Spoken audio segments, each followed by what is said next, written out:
Assalamualaikum warahmatullahi wabarakatuh. Anak-anakku SMK Muhammadiyah 1 Pandaan kelas 12. Hari ini kita sudah memulai pelajaran. Tapi anak-anak masih pelajaran secara online karena situasi di negara kita masih belum memungkinkan pelajaran secara tatap muka. Sebelum pelajaran dimulai anak-anak, saya ingin berpesan yang berkaitan dengan situasi saat ini, yaitu Corona atau COVID-19. Sampai hari ini virus Corona masih terus berkembang, terutama di Jawa Timur. Jadi pesan saya kepada anak-anak harus berhati-hati. Jaga kesehatan kalian semua sendiri-sendiri. Jaga kesehatan keluarga kalian. Jangan kalian seenaknya keluyuran keluar masuk rumah bertemu siapa saja tanpa tahu. Karena orang yang positif Corona sekarang ini tidak tampak gejalanya, sehingga ini yang sangat membahayakan. Yang kedua, yang tidak kalah penting anak-anak, mari kita berdoa bersama, memohon kepada Allah Subhanahu wa taala. Mari kita doakan diri kita sendiri, keluarga anak semua, keluarga besar SMK Muhammadiyah 1 Pandaan, Bapak Kepala Sekolah, Ibu dan Bapak Guru, dan semua keluarga besar SMK Muhammadiyah 1 Pandaan, mudah-mudahan terhindar dari Corona dan penyakit-penyakit yang lain. Untuk hari ini anak-anak, saya ingin menyampaikan materi pelajaran PPKN secara online melalui via video yang akan kami sampaikan ke anak-anak, dan anak-anak di rumah saja, belajar di rumah saja, bertahan di rumah demi kebaikan kita bersama. Yang saya sampaikan adalah kelas 12, semua kelas, yaitu materi yang pertama tentang kasus-kasus pelanggaran hak dan pengingkaran kewajiban warga negara. Ini anak-anak yang saya sampaikan. Dengan tujuan, setelah materi ini saya sampaikan, tujuannya yang pertama adalah anak-anak memahami apa hak dan kewajiban warga negara. Itu yang pertama. Yang kedua, tujuannya adalah anak-anak mengetahui pelanggaran-pelanggaran apa yang bisa terjadi di masyarakat, yang bisa terjadi pada kehidupan berbangsa dan bernegara, sehingga anak-anak bisa mengambil intinya dan anak-anak bisa bebas, artinya bebas tidak melakukan pelanggaran hak asasi manusia. Pada materi ini anak-anak, nanti akan saya bagi menjadi 4 pertemuan materi ini. Yang pertama adalah video yang saya sampaikan, materi yang saya sampaikan yang hari ini. Minggu depan juga akan saya sampaikan video materi yang kedua. Dalam video 1 maupun 2 ini tidak bisa tanya jawab anak-anak. Nanti baru pertemuan ketiga saya buka tanya jawab tentang materi ini, dan pertemuan yang terakhir adalah evaluasi atau bisa soal-soal yang anak-anak kerjakan. Nanti dikumpulkan bisa melalui WA atau yang lain. Itu adalah langkah-langkahnya. Ya, kita menginjak ke materi kasus-kasus pelanggaran hak dan pengingkaran kewajiban warga negara. Sebagai pengantar, anak-anak pasti melihat berita-berita online di TV atau yang lain bahwa setiap saat pelanggaran HAM ini bisa terjadi di mana saja, kapan saja, dan oleh siapa saja. Jadi semua orang berpotensi melakukan pelanggaran HAM. Orang kecil juga bisa berpotensi melakukan. Penguasa juga bisa berpotensi melakukan. Aparat juga berpotensi melakukan pelanggaran HAM. Jadi makanya harus dijaga sikap daripada diri kita sendiri, jangan sampai kita terjerumus kepada perbuatan yang melanggar HAM sekecil apapun itu. Nah, yang pertama yang saya jelaskan anak-anak, makna dan kewajiban, makna hak dan kewajiban warga negara. Nah, makna itu sama dengan arti atau kandungan. Ya, hak. Nah, saya jelaskan hak dulu. Apa sih hak itu? Hak itu adalah sesuatu yang menjadi milik seseorang, yang sudah diperoleh, segala sesuatu yang sudah menjadi hak seseorang. Bisa kekuasaan atau bisa yang lain. Contohnya kekuasaan. Seorang yang berkuasa, dia berarti punya hak untuk menguasai, mengatur, memilih apa yang menjadi tanggung jawabnya. Contohnya di sekolah saja yang paling gampang. Pak Wonde ini sebagai guru PKN. Pak Wonde punya hak yang sudah dibuktikan dengan dari sekolah, misalnya punya SK guru PKN. Maka Pak Wonde berhak mengajar PPKN kepada anak-anak SMK. Begitu juga yang lain, misalnya Pak Wiwi kepala sekolah, dia punya hak untuk mengatur sekolah. Karena hak itu sudah melekat di Pak Wiwi, karena Pak Wiwi itu sudah diberi kewenangan yang berupa SK kepala sekolah dari pejabat yang lebih tinggi. Nah, itu disebut hak. Apakah itu saja, anak? Tidak. Yang lain banyak. Ya, contohnya lagi, misalnya Pak Arif guru olahraga juga. Dia punya hak untuk mendapat honor dari sekolah apabila Pak Arif sudah melakukan tugasnya mengajar anak-anak SMK. Jadi antara hak ini dan kewajiban itu muncul saling terkaitan. Jadi ini disebut hak.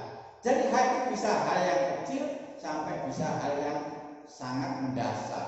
Misalnya presiden punya hak mengatur negara karena dia sudah mendapatkan haknya melalui pemilu, melalui ikut kontestasi pemilu.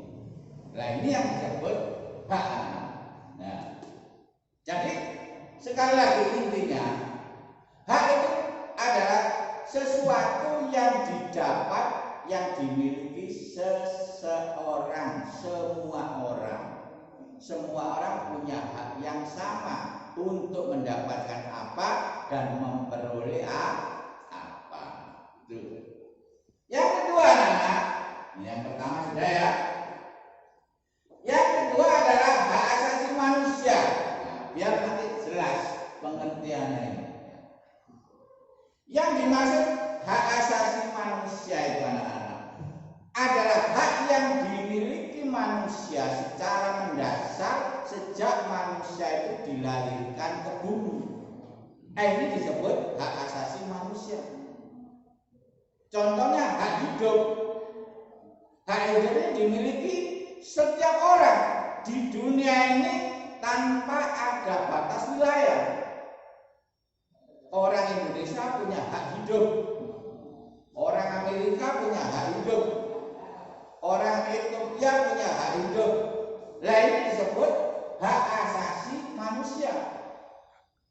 Hak asasi berlakunya secara universal, secara menyeluruh sedunia tanpa dibatasi oleh wilayah. Nah ini. Sedangkan kalau hak ini saja adalah sesuatu yang melekat pada manusia, yang didapat manusia. Seperti contohnya tadi jabatan, contohnya tadi honor, dan lain-lain. Misalnya Pak Ojek, kamu naik Pak Ojek, sampai di rumahmu kamu punya kewajiban membayar Pak Ojek, dan Pak Ojek memperoleh haknya, ongkos daripada transport itu tadi. Nah itu bedanya hak dan hak asasi manusia. Sekali lagi, hak asasi manusia ini berlaku secara universal, seluruh dunia. Tidak hanya dimiliki orang Indonesia saja, tidak hanya dimiliki oleh orang Eropa saja, tidak hanya dimiliki oleh orang Thailand, orang Cina, tapi seluruh dunia, universal. Yang ketiga, hak dan kewajiban warga negara. Nah ini bedanya. Kalau yang ini hak dan kewajiban warga negara sama, haknya sama, kewajiban sama, cuma dibatasi oleh lingkup kewarganegaraan. Apa lingkup kewarganegaraan ini? Misalnya Indonesia, ya khusus Indonesia, Republik Indonesia. Hak berarti haknya orang Indonesia. Kewajiban berarti kewajibannya orang Indonesia. Sambil contoh misalnya tentang bela negara. Yang wajib membela negara itu menurut Undang-Undang Dasar 45 adalah warga negara Indonesia. Orang asing tidak berhak ikut membantu membela negara Republik Indonesia. Meskipun ini sama-sama hak dan sama-sama kewajiban, tapi karena ini sudah diatur di dalam negara, maka ada batas-batasnya. Hak warga negara apa? Misalnya membayar pajak, hak kewajiban warga negara misalnya membayar pajak, dan haknya apa? Misalnya memperoleh pendidikan, memperoleh kesehatan, pelayanan kesehatan yang memadai dan sebagainya. Jadi anak-anak, antara dan hak dan kewajiban ini seiring berjalan. Orang itu tidak bisa menuntut haknya saja tanpa mau menjalankan kewajibannya. Jadi harus seimbang. Contohnya, anak-anak punya hak untuk mendapatkan pelajaran dari bapak ibu guru. Tapi jangan lupa anak-anak juga di situ punya kewajiban, misalnya membayar SPP.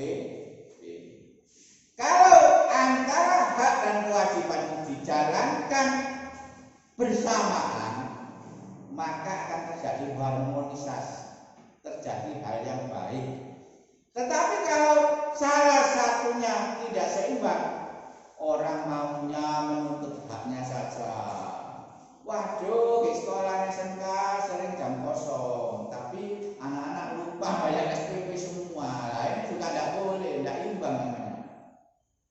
Kalau anak-anak semua membayar SPP, terus ada jam kosong, ini anak bisa mengajukan usul kepada sekolah. Oh, biar apa? Di yang kosong-kosong itu tidak ada.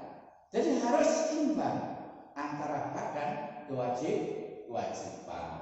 Nah ini anak-anak yang pertama, perlu diingat materi yang pertama ini yaitu tentang makna hak dan kewajiban warga negara.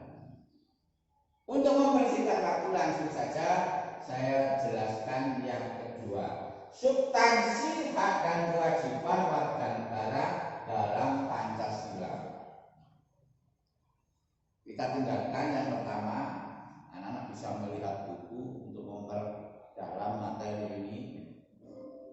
kedua, substansi hal dan kewajiban warga negara dalam Pancasila.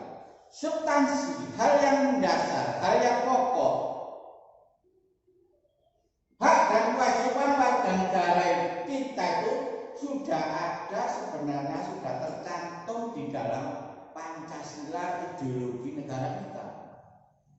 Pancasila dibuat, dirumuskan oleh para pendiri negara kita itu dengan matang sekali, dengan rinci sekali, dengan gamblang sekali, tanpa merugikan hak asasi warga negara. Tidak ada hak asasi, dengan adanya Pancasila hak asasi itu tereliminasi, justru dilindungi.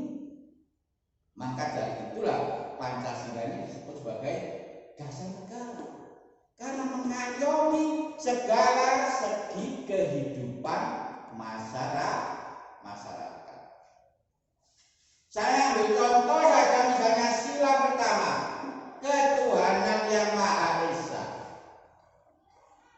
Ketuhanan yang Maha Esa ini mengandung arti yaitu bahwa bangsa Indonesia itu diberi kebebasan untuk memilih agama dan kepercayaannya masing-masing. Di samping diberi kebebasan, juga diberi kebebasan pula di dalam menjalankan ibadahnya masing-masing. Coba di negara kita, tidak boleh ada orang Islam melarang orang Katolik ke gereja. Sebaliknya juga tidak boleh orang Katolik melarang orang Islam ke masjid. Dan ini sudah rinci sekali, sudah diatur. Hak dan kewajiban warga negara itu sudah diatur di dalam Pancasila. Sila demi sila. Ini saya ambil contoh saja, sila pertama, ketuhanan yang Maha Esa. Artinya di sini hak warga negara beragama itu dijamin, dilindungi. Contohnya orang beragama bebas, tidak boleh ada unsur paksaan, menyebarkan agama tidak dengan paksaan. Orang bebas memilih sesuai dengan keyakinannya masing-masing. Kalau kita semua ini mayoritas yakin akan kebenaran Islam, maka kita memeluk agama Islam dengan bebas, dengan senang, dan beribadah sesuai dengan ajaran Islam. Kalau orang lain di sana yakin akan kebenaran, misalnya Kristen, misalnya kebenaran agama Hindu, bebas, silakan memilih agama Kristen atau Hindu, dan bebas juga menjalankan ibadah sesuai dengan ajaran agamanya masing-masing. Di samping itu, di samping hak juga punya kewajiban. Apa kewajibannya? Salah satu adalah menjaga toleransi umat beragama. Ini sebagai konsekuensi. Kalau tidak dijaga maka akan terjadi pertentangan. Karena di negara kita itu sudah diberi kebebasan menurut Pancasila, menurut sila pertama, maka sebaliknya setiap umat beragama harus menjaga apa? Menjaga toleransi, saling menghormati. Orang Islam menghormati orang Kristen. Orang Kristen sebaliknya menghormati orang Islam. Menghormati bukan berarti mencampur. Tidak. Ada salah pengertian. Kadang-kadang ada yang mengatakan menghormati. Lek Jumat yang masjid, lek Minggu yang gereja, itu tidak menghormati. Mencampur aduk, tidak boleh. Menghormati itu sepanjang saling menghargai, saling menjaga agamanya masing-masing. Nah seterusnya ini kita lihat sila pertama sampai sila kelima. Nah ini sila kedua bisa dicari sendiri kan. Misalnya sila kelima keadilan sosial bagi seluruh rakyat Indonesia. Itu artinya masyarakat yang punya sesuatu, hak-hak pribadi diakui oleh negara. Diakui. Yang punya mobil boleh dipakai. Diakui, negara mengakui. Yang punya rumah boleh dipakai hak miliknya. Dan negara menjamin keadilan sosial. Sumber-sumber kekayaan alam yang ada di Indonesia ini dipergunakan sepenuhnya demi kesejahteraan masyarakat. Nah ini keadilan sosial.